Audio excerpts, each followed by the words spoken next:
Hello YouTube world, my name is Nicholas Montez and you're watching my YouTube channel, Nicholas Montez.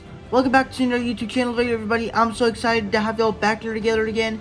And in today's video, we're going to be doing another MCU Disney Plus show ranking.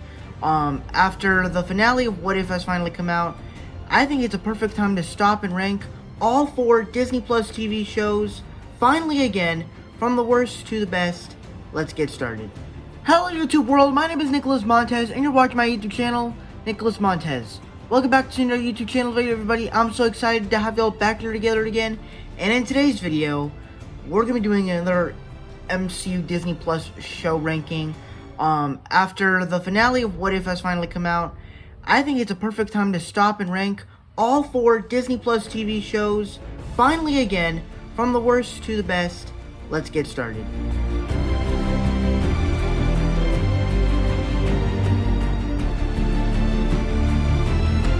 Okay, now, there's a lot of people out there that absolutely love Loki. People are saying that it's like top tier Disney Plus TV show.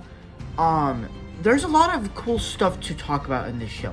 First off, I think that the way they did the character of Loki in this show was very well executed, where even though this is before, Loki kind of had a character arc in other films, they use what they did before, and that they get to have Loki see the future events that happen for his character, of him dying, of him sending one of the Dark Elves to kill his own fake adopted mom, and then he sees his recurring relationship with Thor and Thor Ragnarok, and then he sees his death from Thanos, and it sets up a bunch of cool a very cool character arc where he killed everyone that loved him.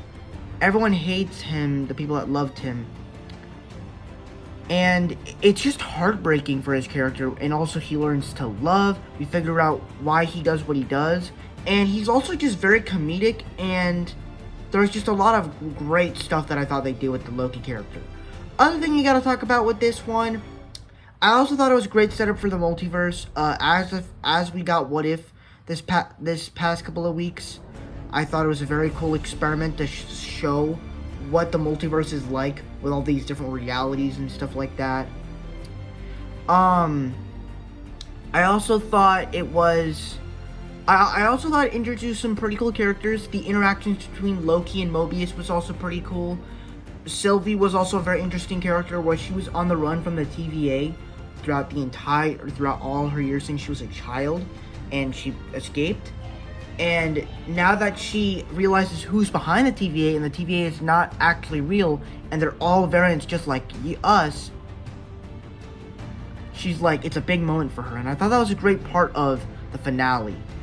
And then also, I think some of the special effects are also pretty good as well. That's the good on this one.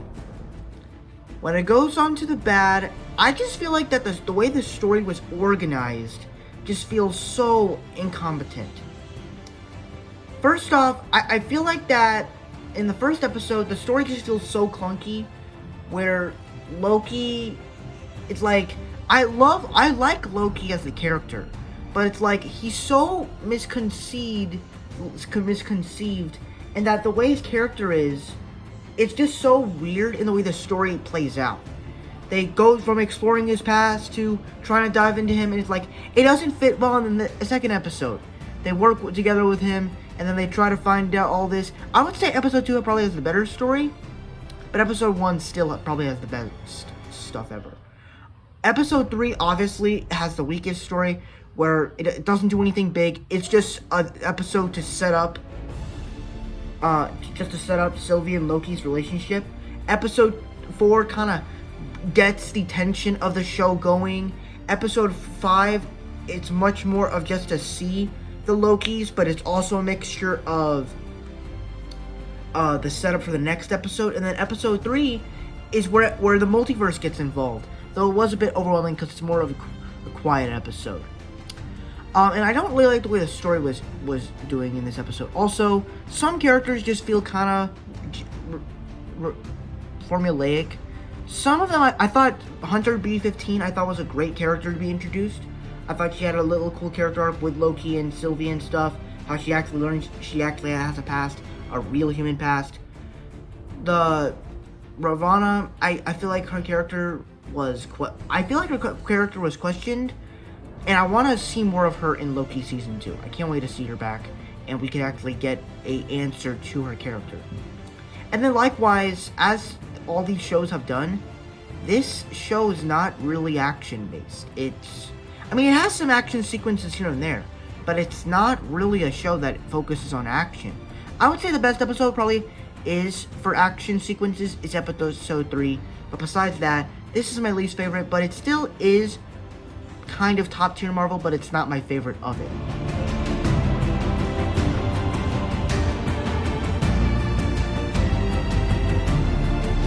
So finally, after seeing all 9 episodes, I can finally say that What If was a very cool experiment of the multiverse in the MCU, where we got to see all these different realities and different perspectives. Of course, the first episode was very formulaic, and it definitely was generic of where everything was going. They did do it like the first Avenger, but they did it in certain events that changed it.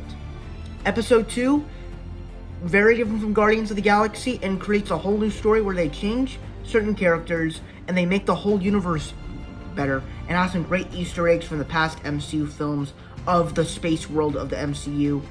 Episode 3, kind of more of a universe that just sees how the Avengers die and makes it more of this murder mystery, which is another thing I liked about this show, where while it brings back familiar stuff from the MCU, it does new things with adding this new twist, adding new reveals, adding a new type of story, adding some new genres that we have never seen in the MCU, like a murder mystery, a zombie apocalypse episode,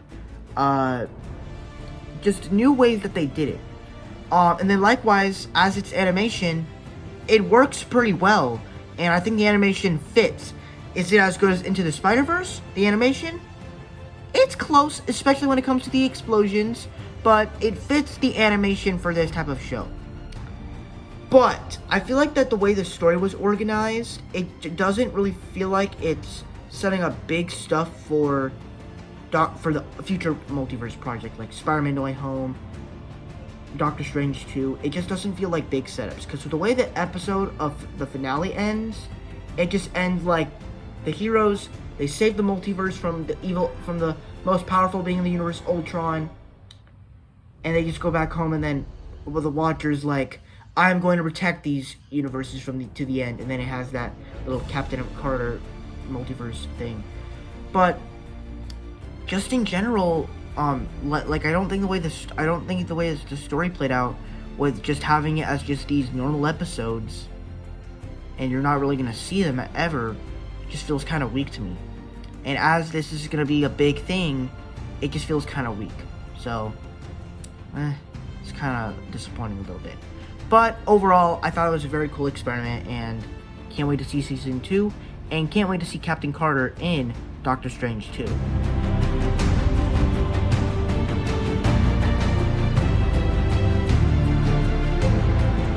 Now, Falcon Winter Soldier obviously was an episode, a show that I was definitely excited for, and it's basically what you you know what to expect from this type of show, but it does some new things with it, as it introduces some new characters. It does, but it gives these two characters of Bucky and Sam, and gives them a bit of character arcs, where Sam, after the events of Endgame, he's kind of thinking of why did Steve choose him to be the next Captain America, because as we saw with Isaiah Bradley, they would never make a black man a Captain America because mostly white people are the symbols of America, not black people.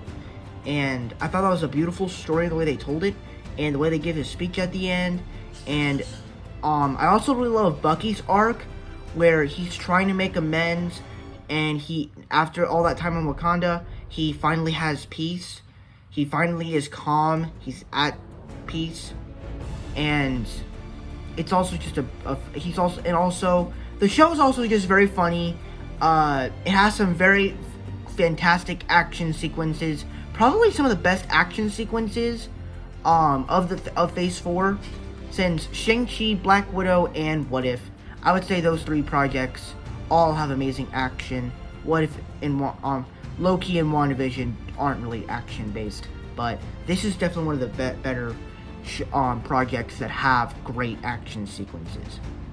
And then also the tease of Sharon Carter being the power broker, I just never really thought was a great plot line to do. Just because I don't think she fits as this evil person. It just never really felt.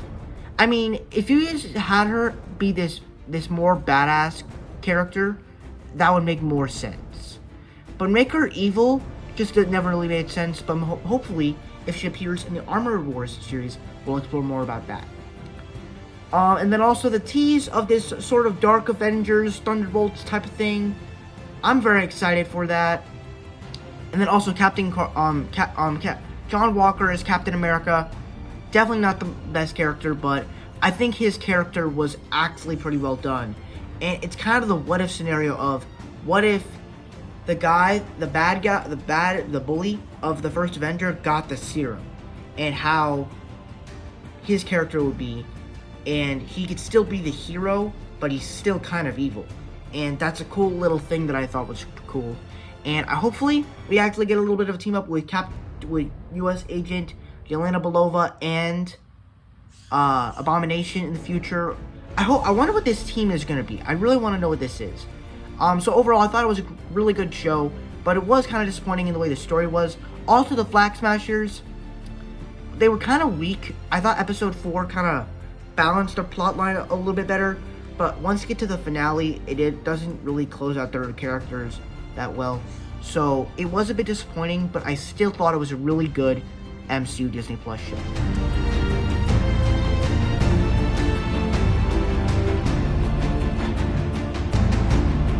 Now, WandaVision, this was probably my along with Loki, this was my least anticipated Disney Plus show of all of them, because I just didn't really want to see this show.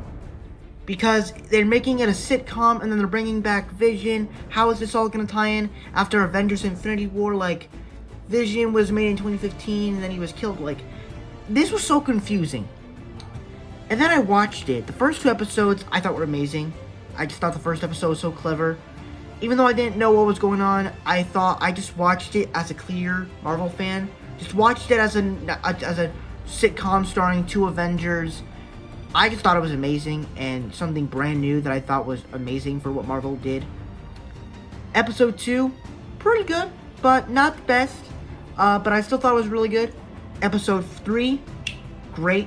Love the sitcom stuff. Love the funny bits between Wanda and Vision. Love the romance between them.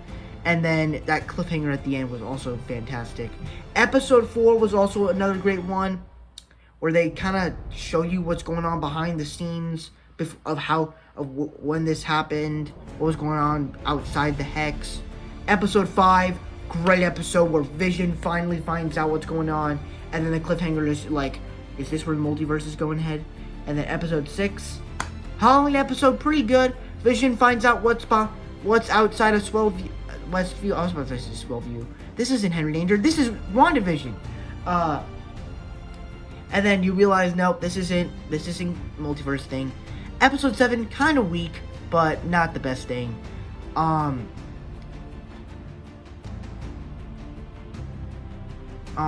Episode 8 definitely dives deep into Wanda's character. I thought that's one of the best things about this show, is that they dived into Wanda's character and they kind of gave her a full, complete character arc, where she had to where she can be funny, she can be emotionally driven, and she can be serious. Like, this is probably one of her best performances as Scarlet Witch since probably like Infinity War and Endgame. I think throughout all the movies, she's been great.